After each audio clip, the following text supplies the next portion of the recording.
This is Brian with Precision Media, and the purpose of this video is to teach all the Pure Barre stores a little bit more about their sound system, and most importantly, how to fix it when it's not working.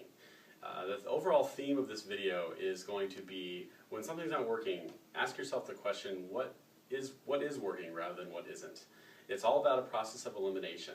So this, combined with a few of the tools that we give you, which includes a drawing of your sound system showing you exactly how it's wired, which is very simple, and also the Samson Care instructions for your microphone, which is obviously the most typical point of failure in the system and the thing that seems to break the most.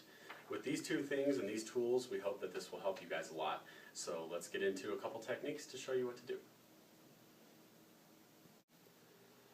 So one of the most common situations with the stereo is that either the microphone's not going to work right, or maybe the music isn't working right. So let's just take, for example, that the microphone isn't working right. So the first thing that we want to determine is the music working right? Because if it is, and you're getting good sound and good quality and good volume out of your iPod, that tells us a lot. That tells us automatically that the iPod's working, the dock is working, the mixer's working, the amplifier's working, the speakers are working, and all the wiring in between those are all set up perfectly. And that tells us that the problem has to be just with the Samson receiver or the Samson mic. So now that we know the problem is with either the mic receiver or the headset, let's go through those.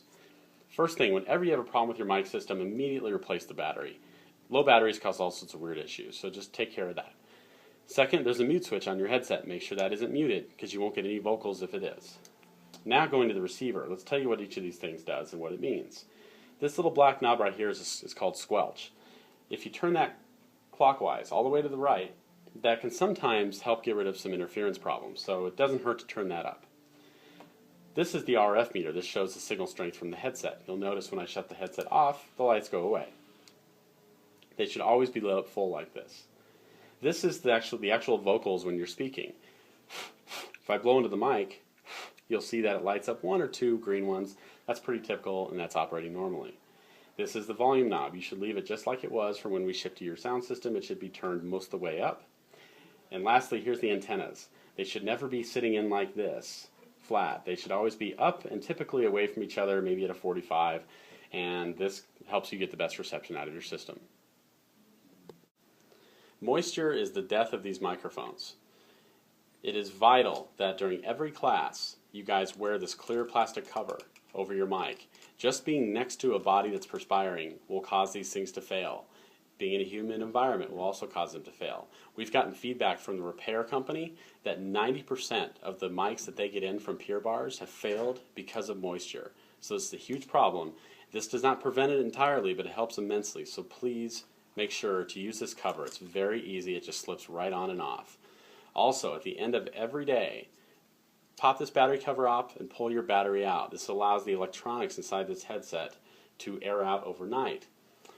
Good practice with the mic boom. I know you guys are tempted to move this thing in and out constantly as you give individual instruction in the room. Please try to keep that to a minimum. In and out of this will cause it to go limp, and once that happens, this is not repairable. The repair company cannot fix that. Lastly, everybody should be getting a copy of this by email. This is a mic care instructions guide. So you should print it out and have it nearby your sound system and make sure that every single teacher has read it fully. This will keep your microphone running for years rather than months, so please abide by these suggestions. So another common scenario is a problem with the music. The first thing to ask yourself again is, does the microphone work properly? Because if it does, that tells us that the entire rest of the system is just fine. The mixer, the amplifier, the speakers, all that. And that means that our problem with the music has to be right here. First thing to do is reboot the power to your iPod completely. Pull it out, shut down the power, reboot it. The iPod itself can be the cause of a lot of strange issues. Secondly, make sure the volume is up. It should be typically at least 3/4 of the way up on your iPod. If your iPod volume is all the way down at 0, it's not going to work. Third, we can bypass this entirely. Pull the iPod out. Unplug the audio cable from the back, which does always need to be very tight, by the way, so please make sure it's plugged in when it's in use. And plug the audio cable straight into the iPod, and it should work just fine. All this docking station does is just keep the iPod charged, nothing more. Lastly, it's good just to make sure, if you're still having issues, that everything is plugged in properly in the back of the system. So you can just go in here and just kind of push on these cables and plug them in. Make sure everything's just kind of pushed in, powered up. Everything should have a light and be powered. And on the amplifier here, make sure that there's no red and black wires touching. This also goes for the speakers. Red and black, if they touch, it's a short circuit. So that would cause a lot of amplifier problems if that was the case. So other than that, there's not a whole lot to really do back here. Just make sure things are tight and plugged in.